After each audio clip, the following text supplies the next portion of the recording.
غفلت اور کبھی خواہشات نفس غالب آ جاتی ہیں انسان پر، اور کبھی انسان کی انا. اس لیے جب دوسروں سے غلطی ہو تو اپنی غلطیوں کو یاد کر لیں کہ ہم سے بھی تو ہوتی ہے. تو یہ چیز انسان کو معاف کرنے اور اصلاح کرنے میں بہت فائدہ مند ہوگی. اور ویسے بھی اصل مقصد اصلاح ہے، نہ کہ انتقام یا سزا دینا کسی کو. یعنی کسی کی بھی اصلاح کرنی چاہیے غلطی کے بعد، نہ کہ اس کے پیچھے پڑ جائے انسان. غلطی ایک غیر ارادی طور پر بھٹکنا بھی ہوتا ہے، یعنی ارادہ نہیں ہوتا، اور اس پر انسان نادم بھی ہوتا ہے اور درست کرنے کی کوشش کرتا ہے. اسی طرح ہم نے یہ بھی پڑھا کہ غلطی کرنے کے بعد اس کا ایک بوجھ انسان کے دل پہ پڑتا ہے، اور جو ہی دل پہ ایک بوجھ آئے تو انسان اس کو فوراً اس توبہ کرے اور اپنی غلطی کی اصلاح کرے. ورنہ کیا ہوتا ہے کہ اگر انسان اس کو چھوڑ دے تو انسان آہستہ آہستہ گناہ سے اتنا مانوس ہو جاتا ہے، کمفرٹیبل ہو جاتا ہے کہ اس کو گناہ گناہ ہی نہیں لگتا. اور پھر یہ ہے کہ اگر انسان گناہوں کی دلدل سے باہر نہیں نکلتا نا، تو پھر گناہوں سے علم کا نور، رزق کی برکت ختم ہو جاتی ہے، یعنی ہماری زندگی سے برکت نکل جاتی ہے. اور پھر انسان کا دل گمراہی کی طرف مائل ہوتا ہے اور اس کی طرف اپنے آپ کو جسٹیفائی بھی کرنے لگتا ہے، کیونکہ میرے حالات ایسے ہیں، اس لیے اگر میں غلطی کروں تو میں جسٹیفائیڈ ہوں، ٹھیک ہوں، میں مجھے ایسے ہی کرنا چاہیے. لیکن الٹیمیٹلی یہ ساری چیزیں انسان کے لیے پریشانیوں کا باعث بنتی ہیں. اسی طرح ہم نے یہ بھی پڑھا کہ بڑوں سے غلطی ہو تو احترام کے ساتھ، ادب کے ساتھ، تنہائی میں بات کرنی چاہیے اور ان کے لیے کوئی عذر تلاش کر لینا چاہیے. ان کی عزت نفس کا ہمیشہ خیال رکھنا چاہیے. اسی طرح بچوں سے اگر کوئی غلطی ہو جائے تو اس کی بھی کوئی وجہ تلاش کرنی چاہیے کہ بچہ بار بار ایسے کر کیوں رہا ہے. ٹھیک ہے نا.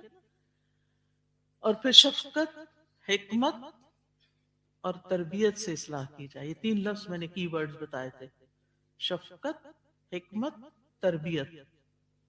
انہیں وقت دیا جائے، ان کی بات سنی جائے، انہیں دعا دی جائے. نبی صلی اللہ علیہ وسلم کا یہ طریقہ تھا نا کہ شفقت، محبت سے اصلاح کرتے تھے اور پھر دعائیں بھی دیتے تھے. اور پھر ہم نے دیکھا کہ بعض اوقات بچوں سے یا شاگردوں سے یا چھوٹوں سے کوئی غلطی ہو جاتی ہے اور اس کی وجہ سے ان کے تعلقات بڑوں سے خراب ہو جاتے ہیں. تو اس کی کیا وجہ ہوتی ہے؟ اس کی وجہ یہ ہوتی ہے کہ ہم جذباتی رد عمل اختیار کرتے ہیں، غلطی ماننے میں تاخیر یا انکار کرتے ہیں، اور بعض اوقات بات نہیں سنتے یا بات بیچ میں کاٹ دیتے ہیں، مسئلوں کو اگنور کرتے ہیں، ان پہ بات ہی نہیں کرتے، اپنی ذمہ داریوں میں کوتاہی برتتے ہیں. بعض اوقات ہم بڑوں کی قربانیوں کو نظر انداز کر دیتے ہیں اور مسلسل شکایت اور ایک منفی رویہ اختیار کرتے ہیں، یا پھر غلط لوگوں سے مشورہ لیتے ہیں کہ اب اس کو کیسے ہم ٹھیک کریں. تو بہرحال یہ چند چیزیں ہم نے پڑھی ہیں. آج ہم پیج نمبر 20 سے شروع کریں گے. آپ کے پاس کتاب ہے تو کھول لیجئے. نمبر 3، شرعی دلیل کی بنیاد پر تردید کریں، نہ کہ بغیر علم کے محض جذبات کی بنیاد پر.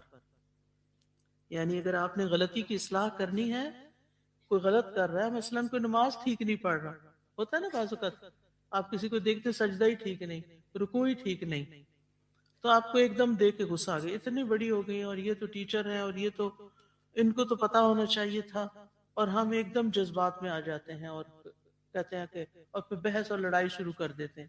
اس سے اصلاح نہیں ہوتی. تو آپ کیا کریں؟ آج ہی بلکہ ایک بچی نے مجھ سے پوچھا صبح کی کلاس میں کہ میری نانی اماں ہے تو وہ سجدہ ٹھیک نہیں کرتی، لیکن میں جب ان کو بتاتی ہوں تو میری بات نہیں سنتی، کہ تم آج کی لڑکیاں جو ہو وہ نئی نئی باتیں کرتی ہو. تو میں نے کہا آپ اس طرح نہیں ان سے بات کریں، آپ ایسا کریں نماز نبی والی کتاب لیں، اس میں سے دلیل دیکھیں، حدیث نکالیں اور ان کو وہ پڑھائیں. دیکھیں نانی اماں یہ میری بات نہیں ہے، یہ تو لکھا ہوا ہے اور یہ صحیح حدیث ہے، اور پیار سے اور احترام سے بات کریں تو انشاءاللہ سن لیں گے، اور اگر نہ سنے تو پھر کیا ہے، کوئی بات نہیں. ہمارا فرض کیا ہے؟ بتانا، ناک کے سر پہ سوار ہو جانا، اور زبردستی اور جبرن کسی سے کچھ کروانا. ایون بچوں کو بھی آپ ایک دفعہ سمجھائیں نا، پھر تھوڑا ٹائم دیں، پھر اگنور کر دیں. آپ نے دیکھا میں نے صبح سمجھایا، شام کو وہی کچھ ہو رہا ہے. بچے بڑی جلدی بھول جاتے ہیں. ہمیں بچوں کی نفسیات ہی نہیں پتا ہوتی کہ یہ کتنی جلدی بات بھولتے ہیں. اور ہم سمجھتے ہیں کہ اب جو میں نے کہہ دیا تو وہ حرف آخر ہے، اب اس کی خلاف ورزی نہیں ہونی چاہیے. لیکن ایسا نہیں ہو سکتا. ٹھیک ہے، کسی کو بھی سمجھائیں تو جذبات کے ساتھ بات نہیں کرنی. اصلاح کرتے وقت جذباتی نہیں ہونا، غصے میں نہیں آنا، تشدد نہیں کرنا، بلکہ دلیل کے ساتھ بات کرنی ہے. اگر شریعت کی خلاف ورزی ہو رہی ہو تو شرعی دلیل لانی ہے، اور اگر ویسے کوئی شخص کوئی غلط کام کر رہا ہے تو اس کو اصلاح کرتے وقت اس کی یعنی اس کو دلیل، اس کو وجہ بتانی کہ دیکھو یہ جو تم کر رہے ہو نا، یہ تمہارے لیے بہت نقصان دہ، اور کیوں نقصان دہ ہے، اس کا نقصان کیا ہے وہ بتانا ہے. مثلا اگر کوئی بچہ بہت ٹو مچ میٹھا کھا رہا ہے تو آپ اس کو آنکھیں نہیں دکھائیں گے، دیکھا میں نے تم پہلے منع کیا تھا، پھر وہی کھا رہے ہو، تو تمہارے دیکھنا سے سارے دانت گر جائیں گے، تم فلانا تمہارا نقصان. اس طرح نہیں بات کرنا، بلکہ آپ اب تو ماشاءاللہ معلومات کا ڈھیر ہے، آپ کہیں بھی گوگل کریں، کچھ بھی سرچ کریں تو آپ کو فوراً 4-5 باتیں پتہ چل جائیں گی. نمبر 1، نمبر 2، نمبر 3 کیا کیا ہوتا ہے. آپ ان کو پہلے خود سٹڈی کریں، سرچ کریں، دیکھیں، اپنا شرح صدر کریں، بات صحیح سمجھیں، پھر اس کے بعد بچے سے بیٹھ کے آرام سے بات کریں. کیسے؟ آئی کانٹیکٹ کے ساتھ، اس کے لیول پہ آ کے. ٹھیک ہے، وہ اگر کھڑا ہے نا تو آپ گھٹنوں کے بل نیچے بیٹھ جائیں گے. کیسے بلا گھٹنوں کے بل؟ کوئی بیٹھ کے دکھائے گا مجھے؟ ہاں ایسے. ٹھیک ہے، اور بچے کا قد اتنا ہی ہوتا ہے نا، تو بس آپ نے کھڑے نہیں ہونا، آپ نے بیٹھ جانا ہے، گھٹنوں کے بل. پھر اس سے بات کریں، دیکھو بیٹا یہ بات ایسے نہیں ایسے، اور دیکھو اس سے یہ بھی ہوتا ہے، یہ بھی ہوتا ہے، یہ بھی ہوتا ہے، یہ بھی ہوتا ہے. پھر وہ سمجھ جائے گا، پھر اس کی خواہش غالب آئے گی، پھر وہ دوبارہ کرے گا. پھر آ کے دیکھو بیٹا ہماری بات ہوئی تھی نا، دیکھو تو پھر کیا سوچا ہے تم نے. تو جذباتیت چھوڑ دینی ہے، جذباتیت سے اصلاح نہیں ہوتی. ٹھیک ہے، اب یہ کہتے ہیں حضرت محمد بن منقدر رحمت اللہ علیہ سے روایت ہے کہ ایک بار حضرت جابر رضی اللہ عنہ نے صرف ایک چادر اوڑھ کر اسے سر کے پیچھے گرا لگا کر نماز پڑھی. جیسے ساڑی پہنتے ہیں نا، ایک ہی کپڑا ہوتا ہے، اوپر بل دے دے دے کے پھر اوپر لے آتے ہیں. تو ایسے انہوں نے ایک کپڑا اپنے پہنا یا لپیٹا اور اس کو پیچھے. اگر آپ کو یاد ہو گاؤں وغیرہ میں آپ نے دیکھا ہوگا کہ مائیں بچوں کو، ان کو تو سمجھ آ گئی، وہ کیا کرتے ہیں چادر سے اڑا کے پھر اس کو پیچھے گرا لگا دیتے ہیں نا. ہاں، کیونکہ وہ بچہ پھر نہیں تو اتار دیتا ہے. تو یہ سین جن لوگوں نے دیکھا انہیں بات سمجھ آ گئی ہوگی کہ ایک کپڑے میں اس طرح نماز پڑھی. حالانکہ ان کے کپڑے قریب ہی تپائی پر پڑے ہوئے تھے، وہ نہیں پہنے، لیکن ایک کپڑے میں نماز پڑھ کے دکھائی. کسی نے کہا آپ ایک چادر میں نماز پڑھتے ہیں، یعنی اعتراض کیا. انہوں نے فرمایا میں نے اس لیے یہ کام کیا ہے تاکہ تجھ جیسا احمق دیکھ لے، تجھ جیسا بے وقوف دیکھ لے. نبی اکرم صلی اللہ علیہ وسلم کے زمانہ مبارک میں ہم میں سے کسی کے پاس 2 کپڑے ہوتے تھے، یعنی ہمارے پاس تو 2 کپڑے بھی نہیں ہوتے تھے، ایک کپڑا ہوتا تھا جس کو ہم لپیٹ کے نماز پڑھ لیتے تھے. جیسے حضرت عائشہ سے کسی نے کہا نا کہ آپ مسجد میں چراغ ہوتا تھا، تو انہوں نے کہا کہ نہیں چراغ نہیں ہوتا تھا مسجد نبی میں، اندھیرا ہوتا تھا. تو انہوں نے کہا کہ آپ چراغ جلاتے کیوں؟ چراغ جلاتے. انہوں نے کہا کہ اگر ہمارے پاس اتنا تیل ہوتا نا چراغ جلانے کا ہم پی لیتے اس کو، یعنی اتنی ریسورسز کی کمی تھی. لیکن کوئی کمپلینٹ نہیں ملتی. کتنی پیاری، یعنی کیا اخلاق تھا اور کیا معاملات تھے کہ کچھ نہیں تو تعلقات میں نہیں خرابی، اور کمپلینٹس نہیں، اور شکوے نہیں، اور شکایتیں نہیں، اور رونا دھونا نہیں، اور نیگیٹیوٹی نہیں. ایکسپٹنس کہ جو اللہ نے دیا جتنا دیا اس پہ شکر گزاری. اور آج آپ دیکھیں وہی مسجد یا آپ بیٹھے ہو تو ہر طرف اس پہ چاند چاند چاند چاند نظر آ رہے ہوتے ہیں، جو بلب لگائے ہوئے تو چاند کی طرح سے گول گول، اتنا خوبصورت سین ہوتا ہے.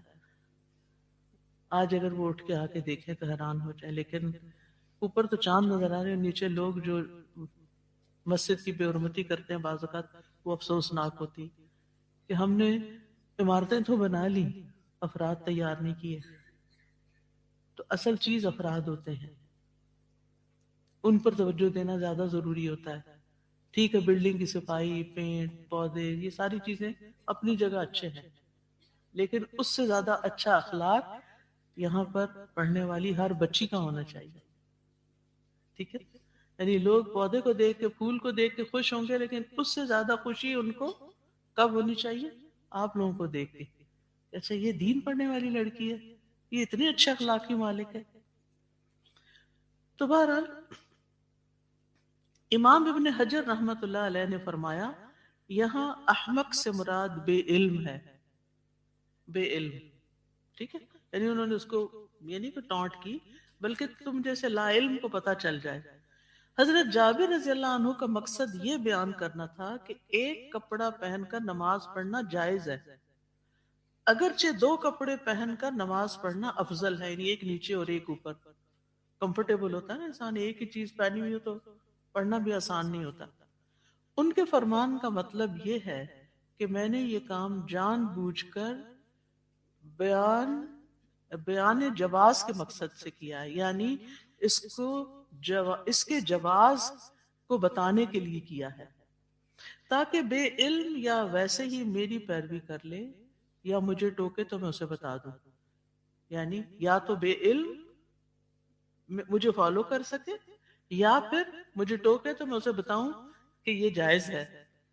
انہوں نے کلام میں سختی اختیار فرمائی تاکہ علماء کرام کو ٹوکنے سے منع فرمائیں.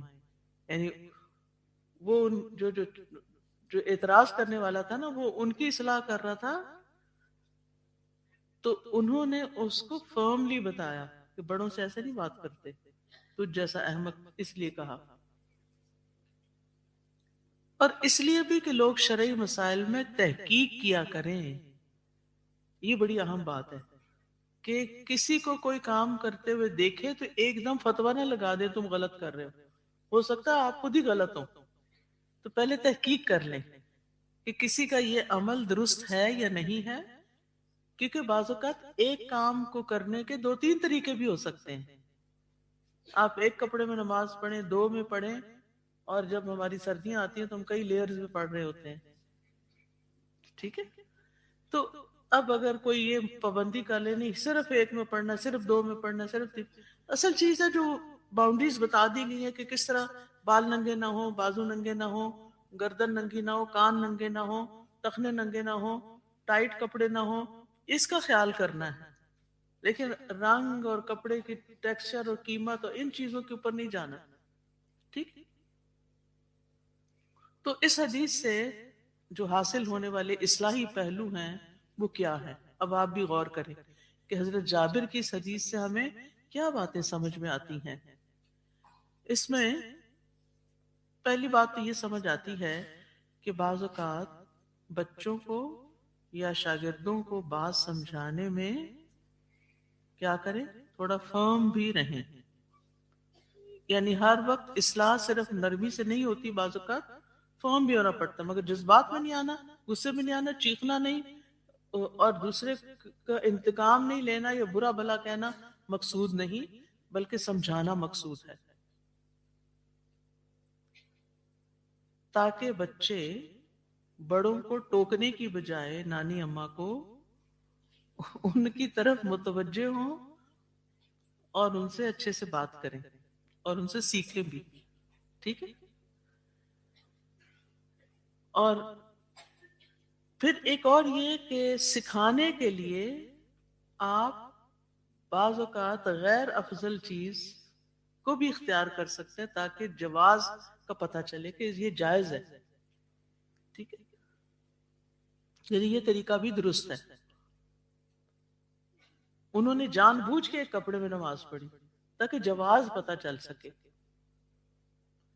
پھر یہ بھی پتا چلا ہمیں اس حدیث سے کہ غلطی کی اگر نشاندہی کی جائے تو ناراض ہونے کی بجائے سیکھے.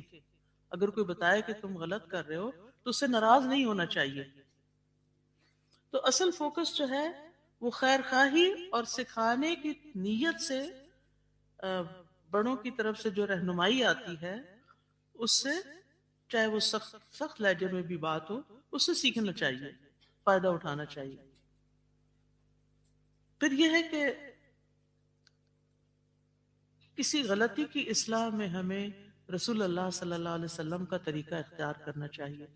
آپ جہاں ضرورت سمجھتے عام مجلس میں بھی غلطی کی اصلاح فرماتے تھے اور کبھی اکیلے میں فرماتے تھے، یعنی حسب حال حکمت سے کام لینا. ٹھیک ہے، شفقت، حکمت، تربیت. شفقت میں تو پیار محبت، حکمت سوچ سمجھ کے کہاں بات کرنی، کتنی کرنی، اور تربیت میں نرمی سختی دونوں آتے ہیں. واضح؟ کی ورڈز یاد ہو جائے نا تو پھر چیزیں عمل کرنا آسان ہو جاتا ہے. اور پھر آپ دیکھیے کہ ایک ہی غلطی دو مختلف حیثیت کے افراد سے ہو تو اصلاح کا طریقہ تبدیل ہو سکتا ہے. بڑے سے بات کرنی ہے اور طرح کریں گے، چھوٹے سے کرنی ہے تو اور طرح کر سکتے ہیں. اور پھر یہ کہ تحقیق کے بعد اصلاح کرنی چاہیے. پہلے خود کو صحیح پتا ہونا چاہیے بات، اور پھر رائے کے پیچھے دلیل ڈھونڈنی چاہیے. ٹھیک ہے، کوئی اوپینین دے رہا ہے تو اس سے پوچھنا چاہیے اس کی دلیل کیا ہے. کیونکہ بعض اوقات لوگ بات کر رہے ہوتے ہیں نا تو وہ کہتے ہیں میرے خیال میں یہ بات اس طرح اور میرے خیال میں ایسے. کبھی آپ کے آپس میں اس طرح کی کوئی بات ہوئی؟ کلاس میں سے نکلنے کے بعد مجھے تو یہ سمجھ آیا، دوسرا کہتا نہیں مجھے تو یہ سمجھ آیا. اب کس کی بات صحیح اور کس کی نہیں، کیا کرنا چاہیے؟ پھر تیسرے کو پوچھنا چاہیے تمہیں کیا سمجھ آیا. تحقیق شروع ہو گئی نا. آپ چلے اچھا دوبارہ ری لسن کر کے دیکھتے ہیں، اچھا اس کے نوٹس دیکھتے ہیں اس نے کیا لکھا ہوا ہے. تحقیق. آپ سب زندگی میں تحقیق کا مزاج اپنائیں، صرف سنی سنائی باتیں آگے نہیں پھیلائیں. ٹھیک ہے. اب آپ دیکھیں یہاں سے جب آپ نکل کے جائیں گے نا، اور یہاں آپ نے جو کچھ سیکھا، قرآن مجید کو سامنے رکھ کے سیکھا، حدیث کو سامنے رکھ کے سیکھا، اب آپ کو یقین ہو گیا کہ یہ ایک صحیح دین ہے. ٹھیک ہے نا، کیونکہ آپ کی آنکھوں نے دیکھا، آپ کے کانوں نے سنا، آپ نے غور و فکر کیا. لیکن جب آپ معاشرے میں جائیں گے تو وہ تو کچھ اور کر رہے ہوں گے. تو اب آپ شک میں پڑنے کی بجائے اور لوگوں کی باتیں سن کر اپنے آپ کے اندر شک کرنے کی بجائے کیا کریں گے؟ تحقیق کریں گے، دلیل ڈھونڈیں گے. دلیل کے پیچھے جانا ہے، جذباتیت کے نعروں کے پیچھے نہیں جانا. ٹھیک ہے. اسی طرح کسی شخصیت کے پیچھے نہیں جانا. یہ نہیں کہنا ہماری استاذہ نے چونکہ کہہ دیا اس لیے ٹھیک ہے. نو. اگر استاذہ نے کچھ کہا ہے تو اس کی دلیل کیا ہے؟ کیا انہوں نے کوئی دلیل دی تھی یا ایسے اوپینین دے دیا تھا ہاں یہ ٹھیک ہے یا وہ ٹھیک نہیں؟ تو کسی شخصیت سے زیادہ اس کی دی ہوئی دلیل پہ غور کیا جائے گا. اور دلیل کا ماخذ کیا ہونا چاہیے دینی معاملات میں؟ قرآن و سنت ہونا چاہیے. پھر اسی طرح یہ ہے کہ اگر کوئی غلطی کی اصلاح کرتے ہوئے تنقید کر رہا ہے آپ پہ، احمق کہہ رہا ہے آپ کو، مثلا کوئی استاد، ہمارے کچھ استاد جو تھے جن سے میں نے سیکھا وہ کبھی کبھی بہت سختی بھی کرتے تھے، اور میں خوب روئی بھی ہوں ڈانٹ کھا کے، لیکن کبھی بھی ان کے احترام میں کمی نہیں ہوئی، بلکہ ہمیشہ ان کی شکر گزاری رہی کہ انہوں نے اصلاح کی.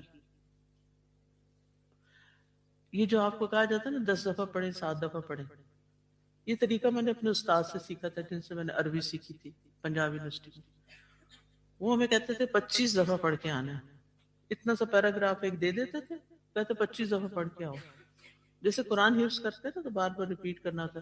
50 دفعہ ایک آیت پڑھیں تو نہیں بھولے گی. اچھا، تو وہ اگلے دن پوچھتے تھے، اور ہمیں اور بھی اسائنمنٹس اور ہوم ورک اور کافی کام ملے ہوئے ہوتے تھے. تو مجھے اچھی طرح یاد ہے کہ ایک دن مجھ سے وہ 25 دفعہ نہ ہو سکا، تو انہوں نے ڈانٹ دیا اور میں نے کلاس میں بیٹھ کے رونا شروع کر دیا.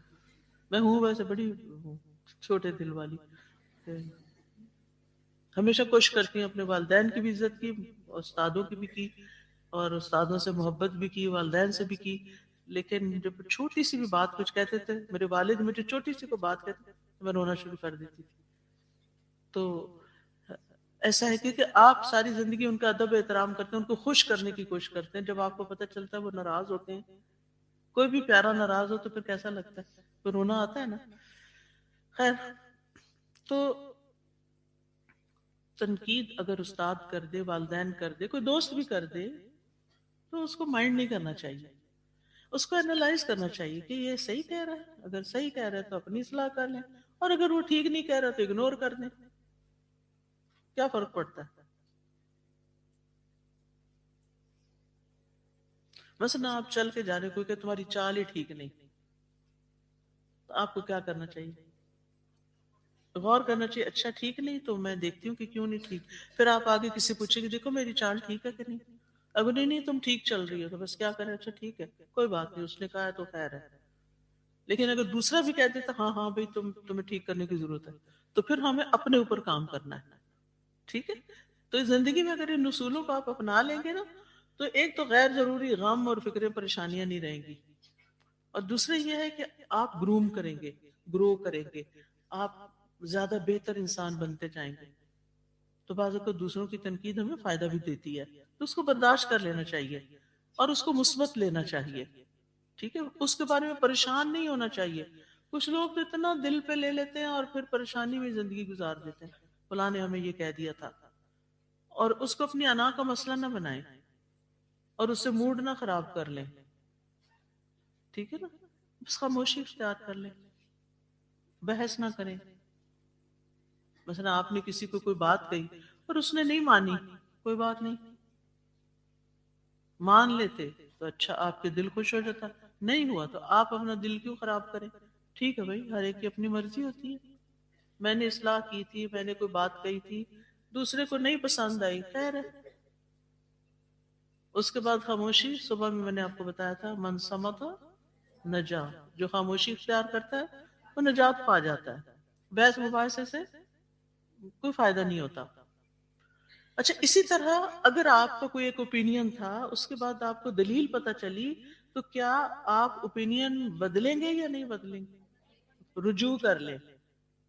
میں میری شروع کی تفسیر جو 20-25 سال پہلے بعض اوقات کوئی بات کہی, جیسے بخاری میں نے پڑھائی نا, تو آپ میں سے کوئی بخاری کے اسٹوڈنٹ بیٹھے ہیں جی, تو آپ نے دیکھا ہوگا کہ اس میں کہیں کہیں شرح آج کی جو آپ نے دوسری کلاس میں چیز سیکھی اس سے مختلف ہوگی. جب جب مجھے فیڈ بیک ملتی ہے کہ آپ نے فلاں حدیث کی شرح میں یہ بات کہی ہے, جبکہ اب تحقیق کے بعد یہ بات سامنے آئی ہے, تو میں بغیر تاخیر کے فوراً کہہ دیتی ہوں جو صحیح بات ہے آپ اس کو لے آئیے اور میری بات کو ایڈٹ کر دیں, نکال دیں اس میں سے. مجھے کبھی جب بھی کوئی دلیل کے ساتھ آتا نہیں, استاذہ آپ نے یہ بات ایسے کہی جب کہی ایسے, تو مجھے بہت خوشی ہوتی ہے, الحمدللہ مجھے پتا چلا. تو اگر کوئی ہماری کوئی بات درست نہیں تھی, پھر ہمیں پتا چل گیا کہ ہاں میں نے ٹھیک نہیں کہا, تو فوراً کہیں کہ مجھے پہلے نہیں پتا تھا, اب پتا چل گیا, لہٰذا آج کے بعد صحیح بات یہ ہے, اور وہ دلیل پر مبنی ہونی چاہیے. ٹھیک ہے, اس سے آپ کا ذہن کھلے گا, آپ ترقی کریں گے. اور پھر یہ ہے کہ جو لوگ تنقید کا سامنا کرنا جانتے ہیں نا, بڑے دل والے, وہ بڑے فائدے میں رہتے ہیں. اور آپ دیکھیے کہ ہیلدی ڈائلاگ ہونا چاہیے. کسی کی بات کرتے ہوئے اس کی جب اصلاح کی ضرورت پڑے ادب احترام سے کر دیں, تو آپ دوسرے کا دراصل بھلا کر رہے ہوتے ہیں, خیر خواہی کر رہے ہوتے ہیں. یہ نہیں سوچنا چاہیے ہاں یہ مائنڈ کر جائے گا, اب میں اس کو کچھ نہیں کہہ سکتی, میری دوستی خراب ہو جائے گی, ناراض ہو جائیں گے, یہ باتیں نہیں سوچنی چاہیے. دل میں خلوص رکھے, نیت اچھی رکھے, اور جو کسی کے ساتھ بھلائی کرنی ہے کر لیں. پھر یہ کہ غیر ضروری باتوں سے پرہیز کرنا ہے آپ نے کسی کی اصلاح کرتے ہوئے, یاد رہے گی یہ بات. کچھ لوگ نا جو اصل بات ہوتی ہے وہ تو بھول ہی جاتے ہیں کیا کہنی ہے, ادھر ادھر کی باتوں سے وہ کام ہی خراب کر لیتے, ساری دلیل ہی خراب کر لیتے ہیں اپنے. تو اگر کوئی سامنے والا بھی غیر ضروری ایگزٹ لینا چاہے نا, تو اس کو نہیں نہیں نہیں ہم اس نقطے پہ تھے, ادھر بات کریں گے اس پہ. ٹھیک ہے نا, آپ کسی کے ساتھ ڈرائیونگ میں بیٹھے ہو نا, کوئی غلط ایگزٹ لے رہا ہو تو کیا کریں, نو نو نو نو, آپ نے سیدھے کریں, لین چینج کریں, لین چینج کریں, سیدھے چلیں. ادھر نہیں جانا. تو ہم نے غیر ضروری باتوں سے بھی بچنا ہے. پھر اسی طرح کچھ جگہوں پر خاموش رہنا ہے. خاموش کہاں رہنا ہے؟ جب ہمیں بات کی حقیقت نہ پتا ہو، ہم کوئی اوپینین نہ دیں. بعض اوقات ہوتا ہے کہیں خاندان میں بیٹھے ہوتے ہیں، کہ لوگوں میں دوستوں میں بیٹھے ہوتے ہیں، اچھا کچھ لوگ کیا کرتے ہیں آپس میں نا کچھ پالیٹکس لے آتے ہیں، ان کی باتیں کرنے لگتے ہیں، کوئی ادھر کی ادھر کی، یا کوئی ریلیجن کو. اکثر لوگوں کا شغل یہی ہے نا کہ مجلسوں میں یا پالیٹکس یا ریلیجن بغیر علم کے ان پہ باتیں کرتے ہیں. آپ نے اس سے پرہیز کرنا ہے. جس چیز کے بارے میں پوری کہانی آپ نہیں جانتے، آپ نے منہ نہیں کھولنا. پھر اسی طرح اگر آپ کو بہت غصہ آ رہا ہو، بہت آپ کا دل ٹوٹا پڑا ہو، جذباتی کیفیت میں ہو، آپ نے نہیں بولنا. اسی طرح جب کسی آپ کی بات کسی کے لیے نقصان دہ ثابت ہو یا بدنامی کا باعث بنتی ہو، اس وقت بھی نہیں بولنا. آپ نے چپ رہنا بہتر ہے. اگر آپ کے الفاظ کسی کو چبھ جاتے ہیں، باعث تکلیف بنتے ہیں، تو آپ نے خاموش رہنا ہے، چاہے آپ صحیح کیوں نہ ہو. کیونکہ ایسا نہ ہو کہ آپ کوئی بات اس طرح کی کریں کہ اگلے سے تعلق ہی ختم ہو جائے. اور اگر آپ سمجھیں کہ بغیر چیخے آپ کی بات نہیں سنی جا رہی، تو آپ نے چپ رہنا ہے، آپ نے نہیں چیخنا. بعض کہتا تھا میاں بیوی میں لڑائی ہوتی، ایک چیخ رہا ہوتا دوسرا اس سے زیادہ چیخنا شروع کر. اس سے کوئی اصلاح نہیں ہوتی، کوئی فائدہ نہیں ہوتا. دونوں ایک دوسرے ٹکرا کے روٹ کے اور تعلقات خراب کر لیتے ہیں. اگر خاموش رہنے سے رشتہ بچ سکتا ہے تو رشتہ بچا لیں.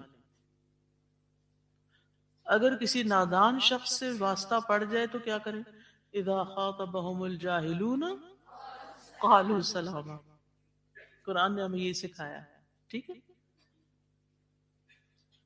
اسی طرح اگر کوئی آپ کو رازدان بنا لیتا ہے اپنا، تو اس کا راز رکھے، نہیں بولنا، چاہے آپ کو پتا ہو. بعض کہتا تھا سامنے والا آپ کو آ کے بتاتا ہے تمہیں پتا ہے فلاں کی یہ بات اس طرح ہوئی اس طرح ہوئی، آپ کو ساری بات پتا ہوتی ہے، لیکن آپ کس طرح ظاہر کریں گے؟